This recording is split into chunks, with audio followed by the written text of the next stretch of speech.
आइए आज हम लोग क्वेश्चन नंबर 16 देखते हैं। कह रहा है कि the electric potential V at any point x y z all in metre in space is given by V equal to 4x square volt. तो कह रहा है कि विद्युत विभव V है और कहीं भी x y z जो बिंदु हैं सारे ये सब x y z मीटर में लिए गए हैं, तो वहाँ पर जो पोटेंशियल है यानी विभव है वो दिया गया है V equal to 4x volt. कह रहा है the electric field at the point 102 in volt per metre is. तो पोटेंशियल दे दिया गया है यानी विभव और हमसे इलेक्ट्रिक फील्ड पूछ रहा है। तो देखते हैं, इसके पहले भी हम लोग इस तरह के क्वेश्चन कर चुके हैं, तो अब इसको भी करते हैं। तो यहाँ पर देखिए vector E equal to formula होता है माइनस dv अपॉन dx।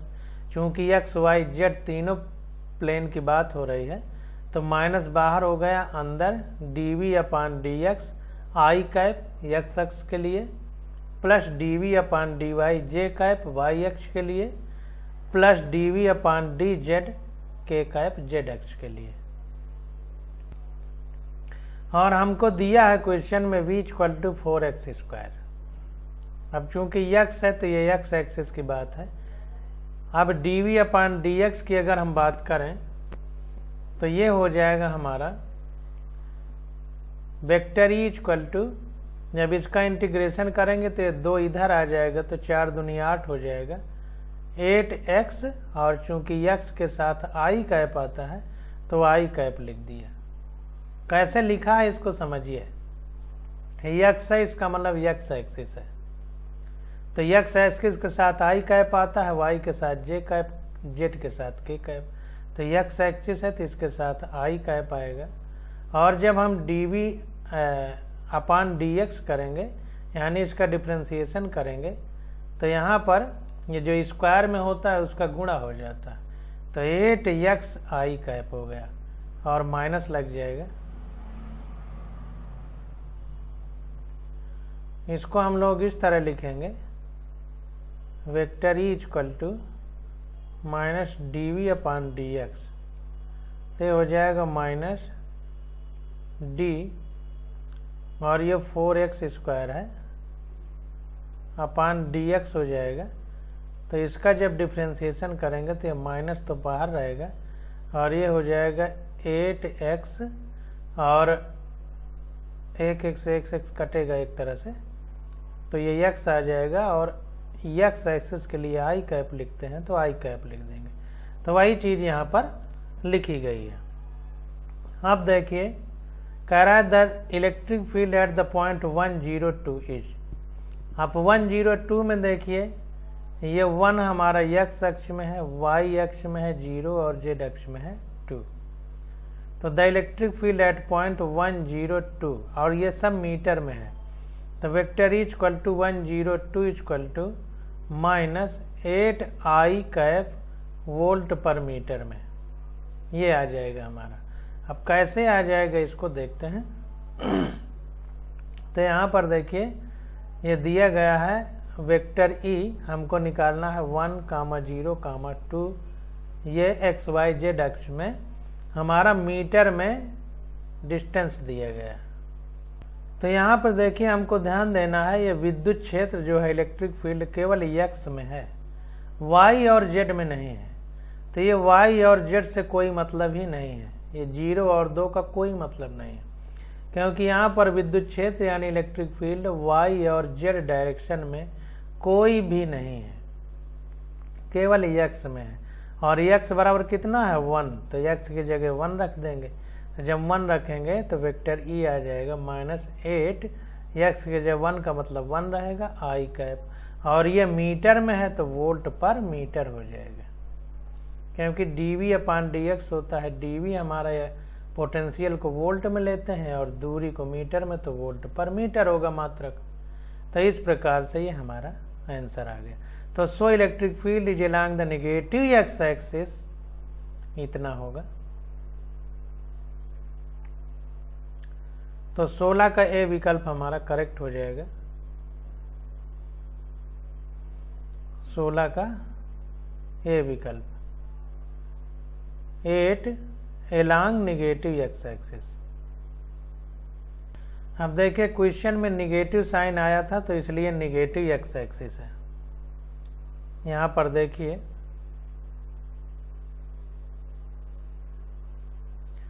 -8 आई कैप, तो आई हमारा पॉजिटिव एक्स में है और ये माइनस लगा है तो इसका मतलब निगेटिव एक्स एक्सिस की बात हो रही है। अब क्वेश्चन नंबर 17 देखते हैं। एक एक क्वेश्चन को अच्छे से समझते चलना है ताकि किसी प्रकार की कोई गलती ना हो। अब क्वेश्चन नंबर 17 देखते हैं। कह रहा है the electric potential at point X Y Z is given by v equal to -x² y - X Z cube +4। तो कह रहा है the electric field at that point is. तो देखिए विभव यानी पोटेंशियल दिया गया है और यहाँ पर हमसे विद्युत क्षेत्र पूछ रहा है, इलेक्ट्रिक फील्ड। देखिए सारे क्वेश्चन लगभग एक दूसरे से मिलते जुलते हैं। अगर एक बार बात को समझ लिया जाए तो लगभग सारी बातें वही है। तो the electric potential at a point v equal to कितना दिया गया है -x² y - X Z cube +4। तो इलेक्ट्रिक फील्ड क्या होता है? इलेक्ट्रिक फील्ड होता है वेक्टर इक्वल टू माइनस ये डेल्टा v, विभव प्रवणता जिसको कह सकते हैं, पोटेंशियल ग्रेडियंट। तो ये हो जाएगा minus dv/dx i cap plus dv/dz dy j cap plus dv/dz k cap. X Y Z में i j के एकांक सदिश को लिख दिया गया। अब देखें जब इसका डिफरेंशिएशन करेंगे तो ये हो जाएगा vector equal to I cap. अब देखिए माइनस है तो पूरे का माइनस का अंदर गुणा होगा तो इसलिए माइनस माइनस प्लस हो गया है। तो आई कैप और ये देखिए 2 इधर आ जाएगा, जैसा हमने बताया था कि 2 पहले आ जाता है। जब इसमें 2 में 4 का गुणा हुआ था तो 8 हुआ था, तो ये 2 पहले आ जाएगा तो 2xy प्लस। अब यहाँ पर देखिए स्क्वायर है तो ये नीचे वाले x के साथ एक x कटेगा तो x बच जाएगा और यहाँ पर एक ही x है तो नीचे वाले से कटेगा तो कुछ नहीं बचेगा, एक ही बचेगा तो z क्यूब है और इसमें x y z कुछ है ही नहीं तो इसको छोड़ दिया गया प्लस। अब देखिए dv/dy j कैप है तो इसके लिए देखते हैं।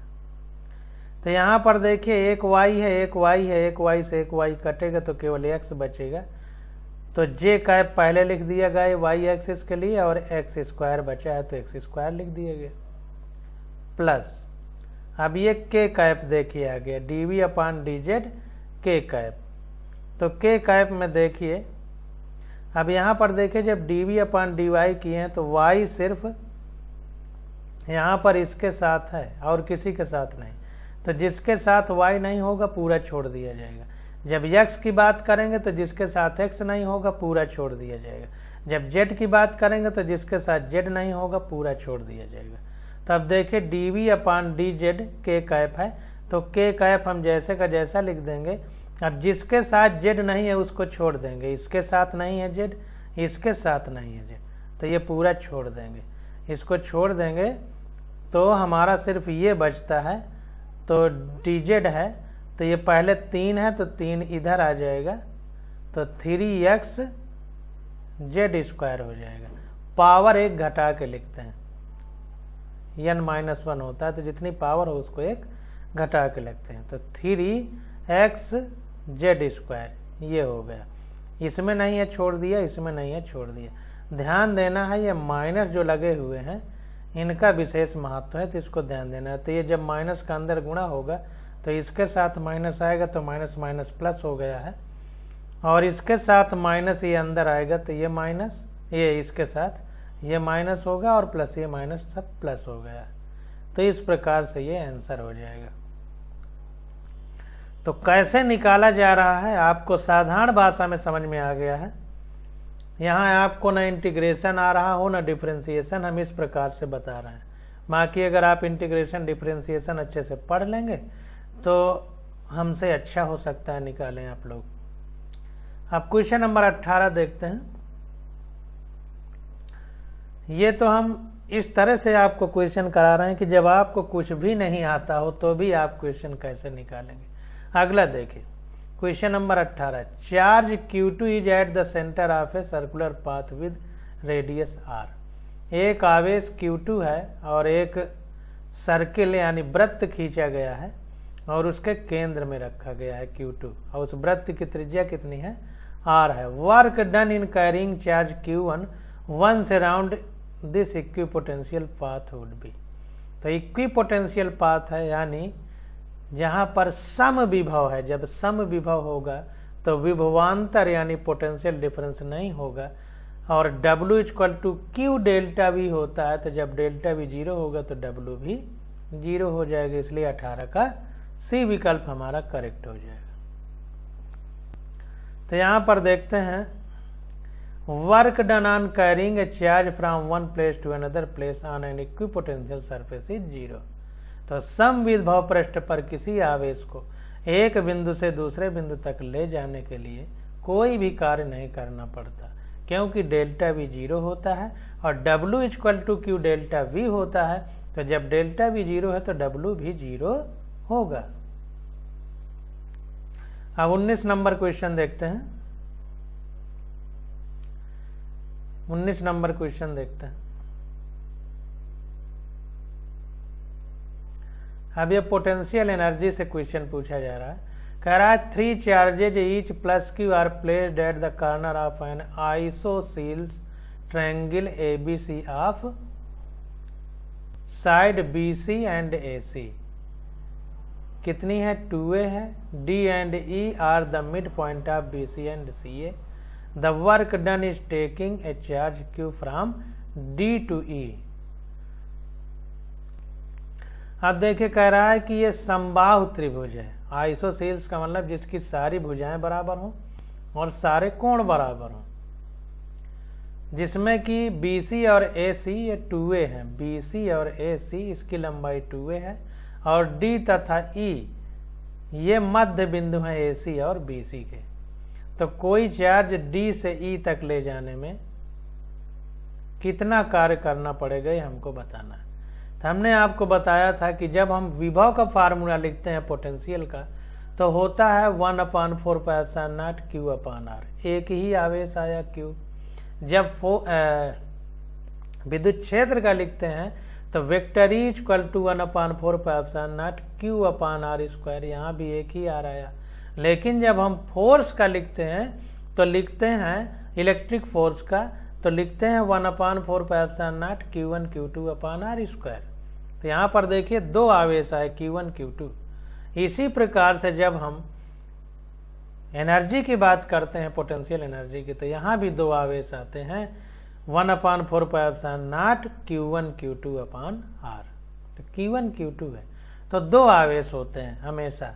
तब देखें यहाँ पर हमें वर्क डन निकालना है किसी चार्ज को D से E तक ले जाने में। तो इसको देखते हैं,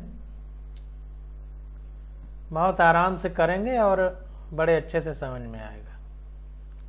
तो देखिए यहाँ पर ये फिगर बना दिया गया है। हमने आपसे बताया था कि कार्य बराबर बल गुणे विस्थापन होता है। तो कहीं भी जहाँ भी इलेक्ट्रोस्टैटिक चैप्टर में R लिखा है तो किताब में NCERT में तो उसे डिस्टेंस लिखा गया है, लेकिन हम उसे डिस्प्लेसमेंट मानेंगे। मिनिमम दूरी ली जाएगी, जहां से भी आवेश की मिनिमम दूरी होगी उसको हम लेंगे। तो उसी हिसाब से इस क्वेश्चन को करने का प्रयास करते हैं। तो देखिए वैसे अगर देखा जाए बिना क्वेश्चन किए हुए तो यहाँ पर एक चार्ज है, यहाँ पर एक चार्ज है, यहाँ पर एक चार्ज है और सब की दूरी बराबर है। तो इस आवेश के कारण, इस आवेश के कारण, इस आवेश के कारण, अब इन दोनों आवेश और ये वाले कुल मिलाकर यहाँ जितना पोटेंशियल होगा यहाँ भी उतना ही पोटेंशियल होगा। अभी निकल के आ जाएगा। तो पोटेंशियल जब बराबर है तो इसका मतलब सम विभव पृष्ठ है, इक्विपोटेंशियल सरफेस है।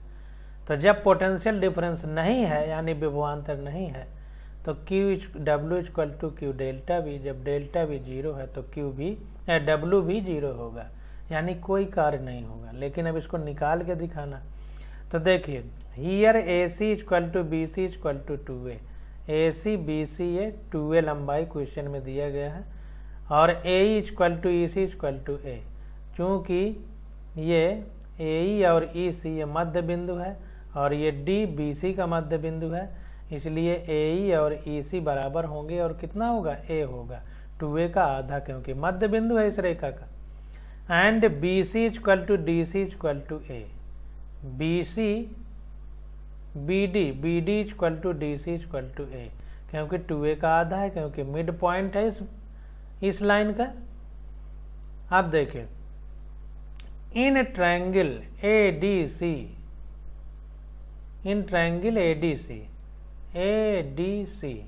ये वाले ट्रायंगल की बात हो रही है।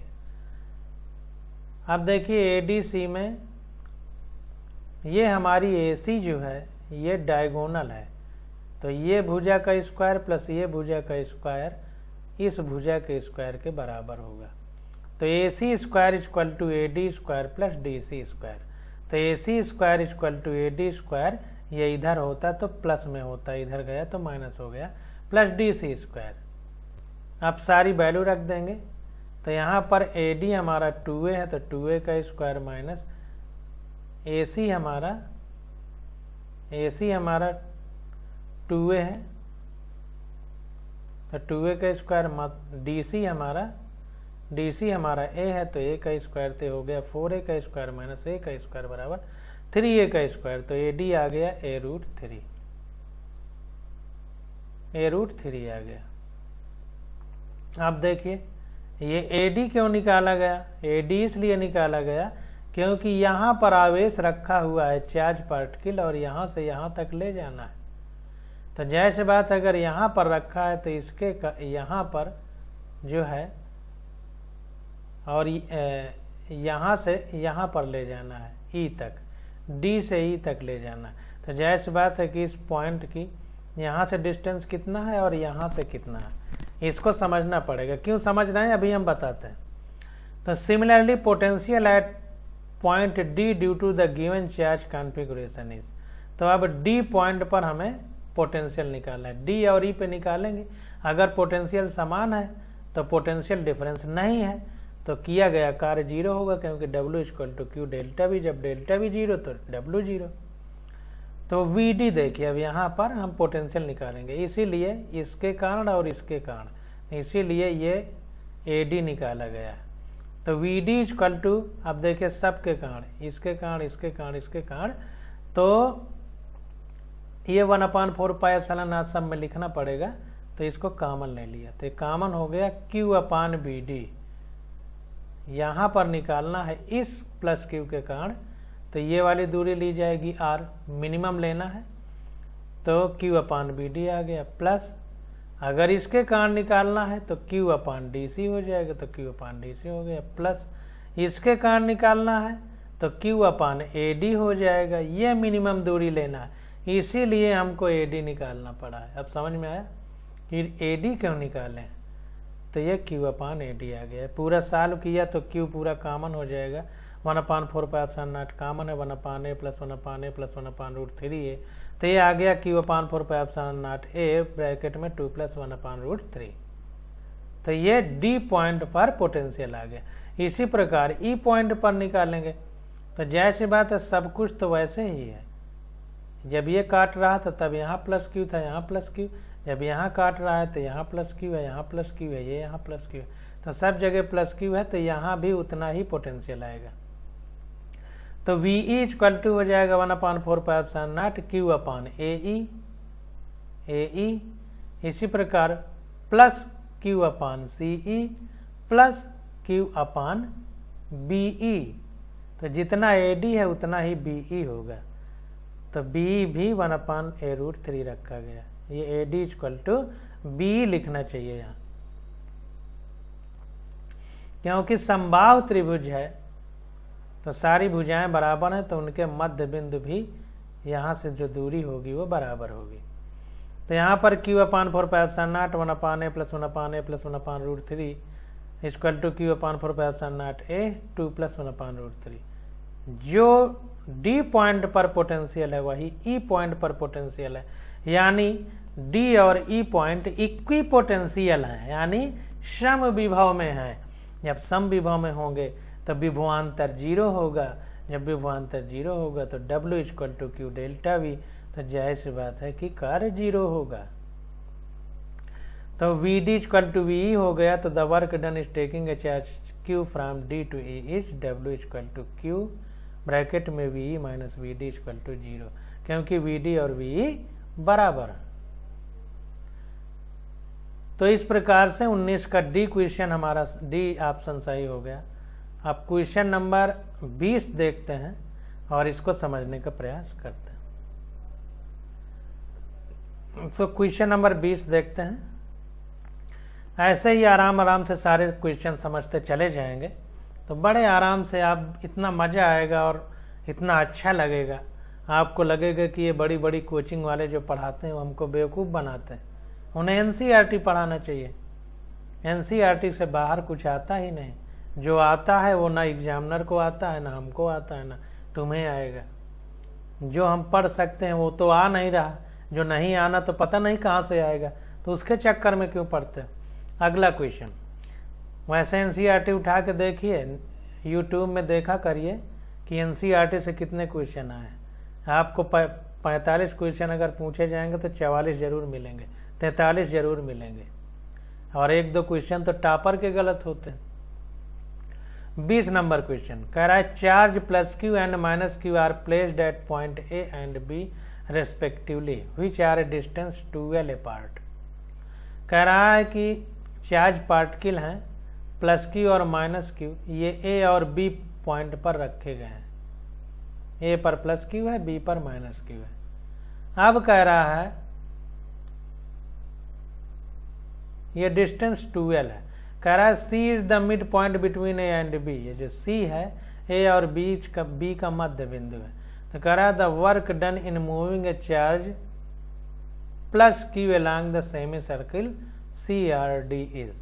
तो कह रहा है कि CRD मतलब ये सर्किल से अगर किसी एक आवेश +Q को C से D तक ले जाया जाए R अर्धवृत्त पर, सेमी सर्किल पर, तो कह रहा है वर्क डन कितना होगा।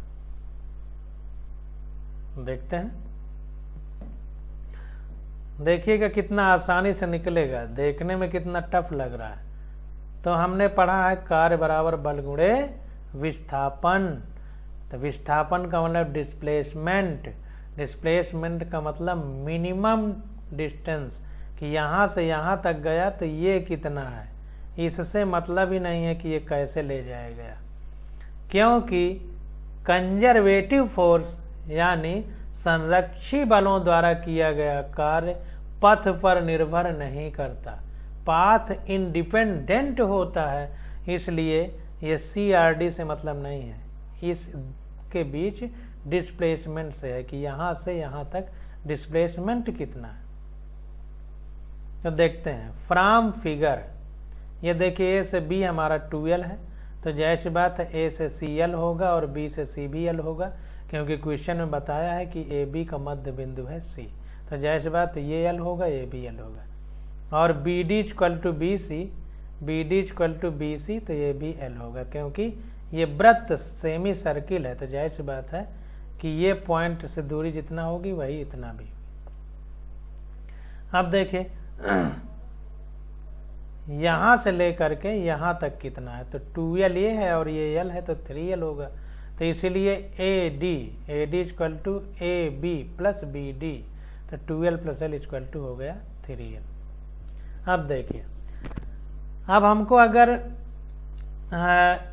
निकालना है कार्य, तो कार्य बराबर होता है W = Q × ΔV। तो C पॉइंट पर हमें विभव निकालना पड़ेगा और D पॉइंट पर विभव निकालना पड़ेगा, सबसे पहला क्रम, क्योंकि कार्य बराबर आवेश गुणे विभवांतर है। तो विभवांतर कहाँ पर, C से D तक ले जा रहे हैं, तो C और D पर निकालेंगे।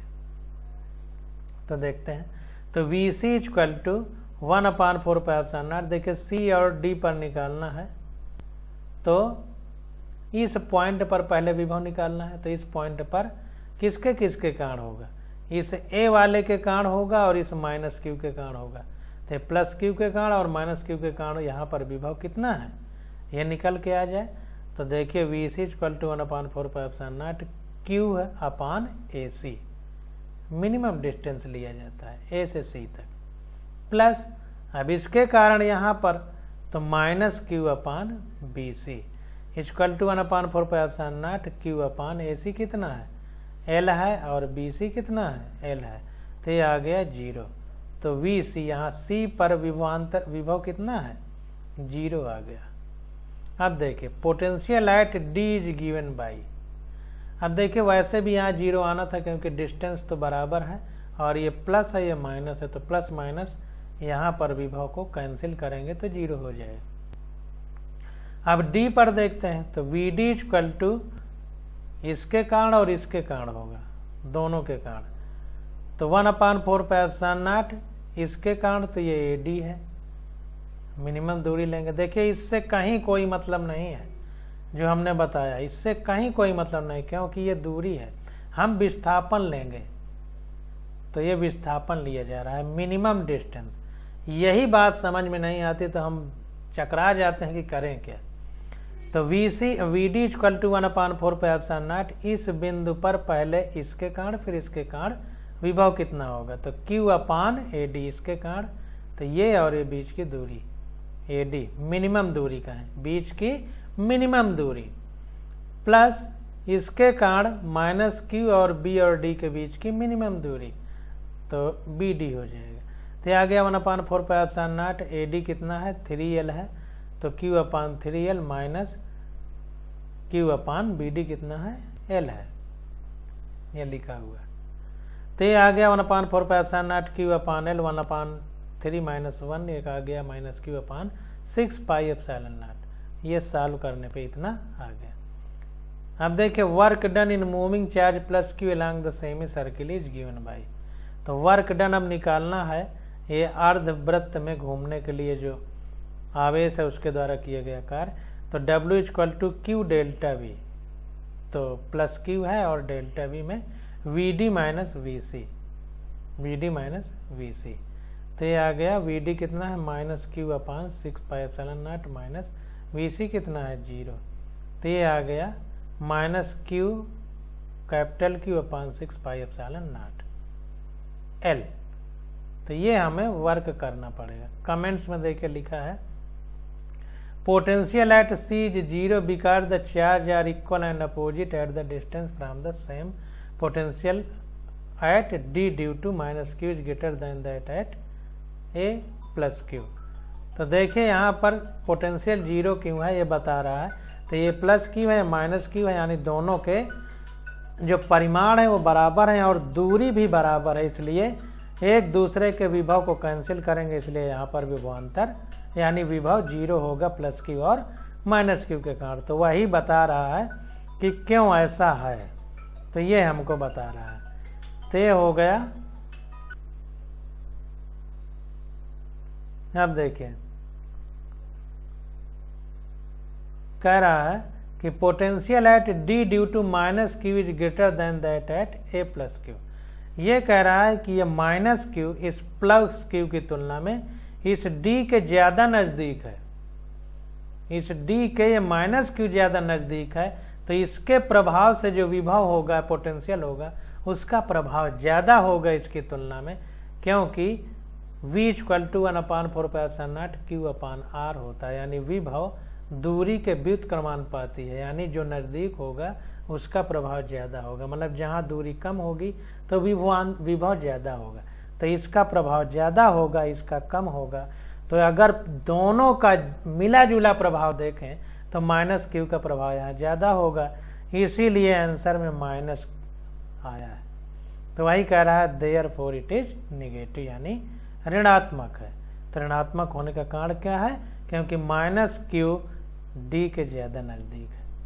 तो 20 का सी ऑप्शन हमारा करेक्ट हो जाएगा। तो इस प्रकार से हम लोग क्वेश्चन करते हैं। अब 21 नंबर क्वेश्चन देखते हैं। देखिए कितना आसानी से सारे क्वेश्चन निकल रहे हैं अगर आप लोग सही से करेंगे। 21 नंबर देखते हैं, बहुत आसानी से सब निकलेंगे। कह रहा है two charge Q1 and Q2 are placed 30 centimetre apart. अब देखिए यहाँ पर दो आवेश हैं Q1 और Q2, ये 30 सेंटीमीटर की दूरी पर रखे गए हैं। कह रहा है शोन इन फिगर, जैसा चित्र में दिखाया गया है। The third charge Q3 is move along the arc of a circle of radius 40 centimetre from C to D। अब कह रहा है कि एक जो है आवेश Q3 है जो कि एक वृत्ताकार पथ में, सर्किल में, वृत्ताकार पथ में कह रहा है घूम रहा है, जिसकी त्रिज्या 40 सेंटीमीटर है। C से D तक ये घूमता है, C से D तक। तो कह रहा है the change in the potential energy of the system is. तो कह रहा है कि विभव ऊर्जा में कितना परिवर्तन होगा जब यहाँ Q3 C से D तक आ जाएगा, तो पोटेंशियल एनर्जी में कितना चेंज होगा। और वो चेंज यहाँ पर दे दिया है Q3/4πε0K, ये चेंज दिया है। तो ये पूरा बता दिया है। अब पूछ रहा है कि जो हमने K रखा है वो कितना होगा, K की वैल्यू क्या होगी। बहुत आसान है, देखिए अगर आप समझे होंगे तो बहुत आसानी से निकलेगा। तो यहाँ पर देखिए द पोटेंशियल एनर्जी, हमने आपसे बताया था कि बल, विद्युत बल यानी इलेक्ट्रिक फोर्स, और पोटेंशियल एनर्जी, विभव ऊर्जा, इनमें 2 Q आते हैं और इलेक्ट्रिक फील्ड और पोटेंशियल में 1 Q आता है। तो यहाँ पर 2 Q रहेंगे। तो पहले हमें क्या करना है,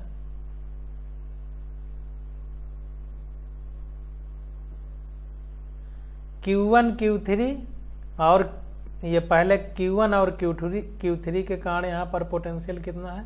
फिर जब ये घूम के यहाँ पर आ जाएगा तो Q2 और Q3 के कारण कितना पोटेंशियल एनर्जी है, पोटेंशियल नहीं, पोटेंशियल एनर्जी। तो पहले जब यहाँ पर Q3 है तो Q1 और Q3 के कारण, फिर जब ये यहाँ पर आ जाएगा तो Q2 और Q3 के कारण, क्योंकि Q1 और Q3 के कारण तो हम निकाल ही चुके हैं, और यहाँ भी निकालेंगे तो ये डिस्टेंस 40 ही रहेगी, तो ये और ये बराबर ही आएगा। तो पहले Q1 Q3 के कारण, फिर Q2 Q3 के कारण हमें विभव ऊर्जा निकालनी है।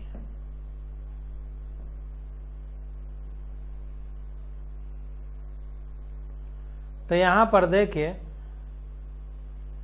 The potential energy when Q3 is at point C। तो जब C पॉइंट पर आ जाता है, तो C पॉइंट देखते हैं कौन सा है, यहाँ पर है। जब यहाँ पर है, जब तो यहाँ पर पहले इसके कारण और फिर इसके कारण पोटेंशियल एनर्जी कितना है।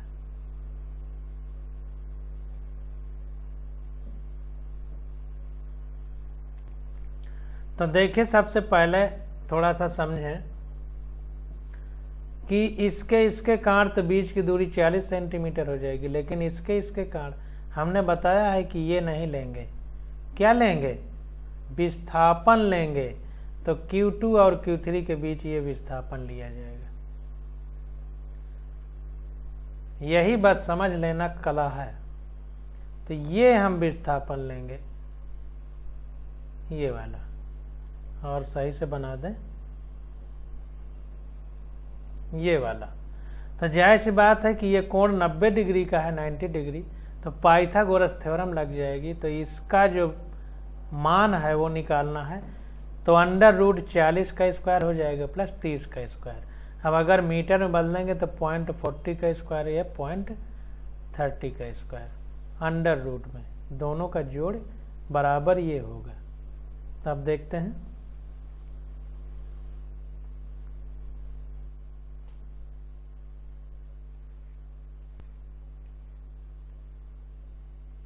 तो यहाँ पर देखिए the potential energy when Q3 is at point C।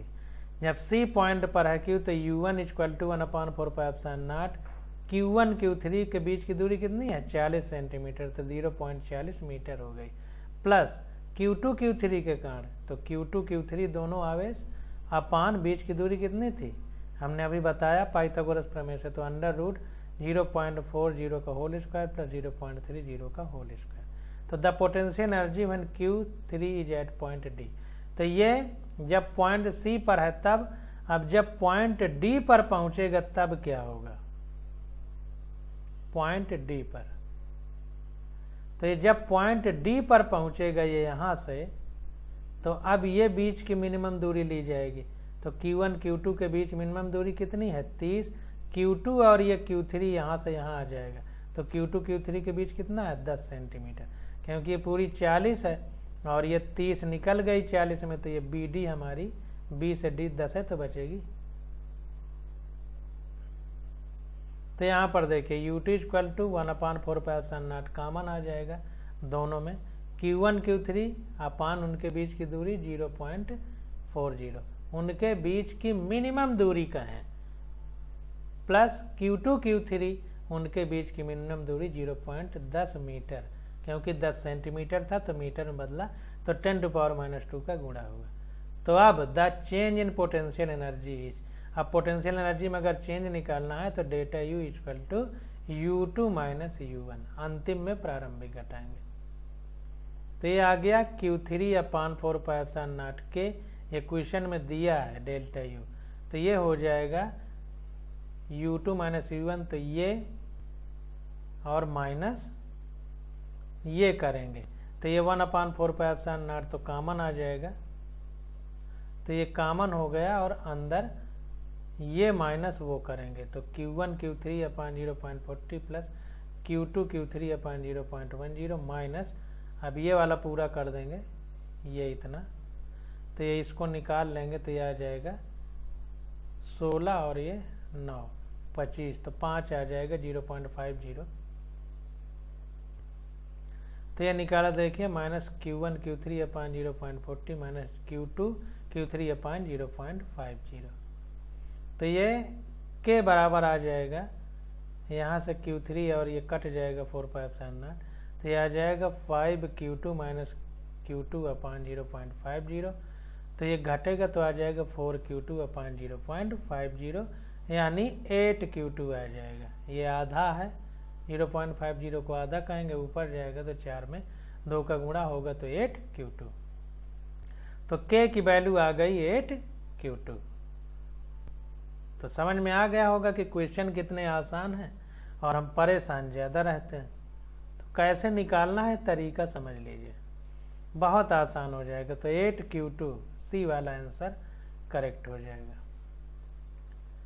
Question number 22 देखते हैं, कह रहा है identical charges minus Q are placed at each corner of cube of side B, कह रहा है कोई घन है, क्यूब का मतलब घन, घन में 6 पृष्ठ होते हैं 6 सरफेस, और प्रत्येक भुजा यानी आर्म बराबर होती है, तो वही कह रहा है क्यूब है जिसकी साइड बी है, अब प्रत्येक बराबर है तो एक बता दिया कि बी है तो सब बी ही होंगी। Then electrostatic potential energy of the charge plus Q which is placed at centre of cube will be, तो कह रहा है कि अगर जो है कोई प्लस क्यू चार्ज सेंटर पे रख दिया जाए घन के यानी क्यूब के, और सारे किनारों पर माइनस क्यू रखा गया है, किनारे 8 होते हैं तो 8 किनारे होते हैं, तो उन पे रख दिया जाए और बीच में सेंटर पर प्लस क्यू चार्ज रख दिया जाए, तो कह रहा है कि then electrostatic potential energy of charge plus Q, ये प्लस क्यू चार्ज के कारण स्थिर वैद्युत विभव ऊर्जा कितनी होगी, तो देखते हैं।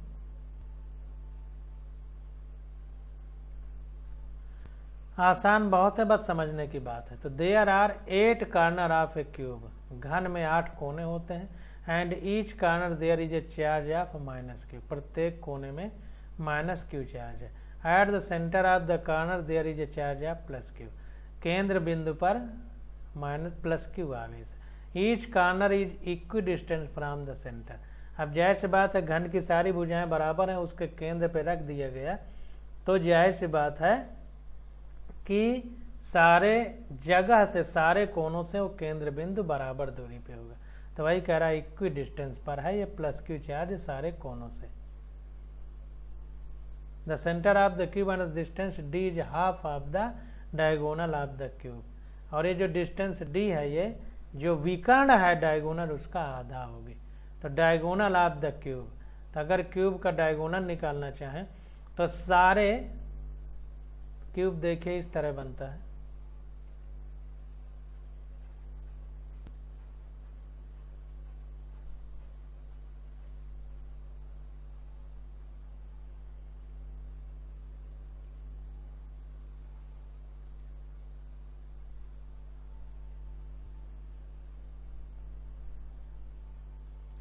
इस तरह से क्यूब बनता है। अब यहाँ पर सेंटर पे कोई रखा गया, तब जाहिर सी बात है कि यहाँ से अगर लेंगे तो ये दोनों पृष्ठ के बीच 90 डिग्री कोण, हर जगह 90 डिग्री का कोण है। तो जो भी डायगोनल इस कोने से अगर हम इस कोने को मिला दें, इस कोने से ये कोने को मिला दें, तो जाहिर सी बात है, और इसको अगर यहाँ से मिला दें तो ये इसका स्क्वायर प्लस इसका स्क्वायर इसके स्क्वायर के बराबर होगा पाइथागोरस प्रमेय से, क्योंकि 90 डिग्री कोण है।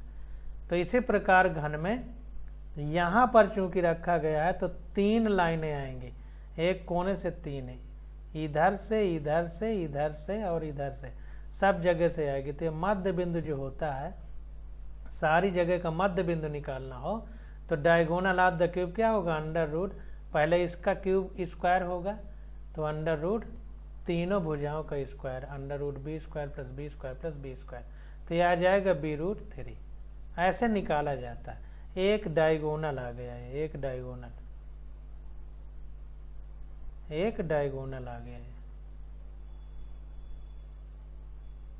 अब देखिए निकाला कैसे गया, इसको भी समझ लेते हैं।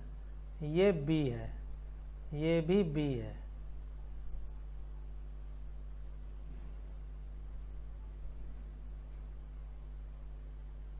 ये b है और ये भी b है। तो अगर जो है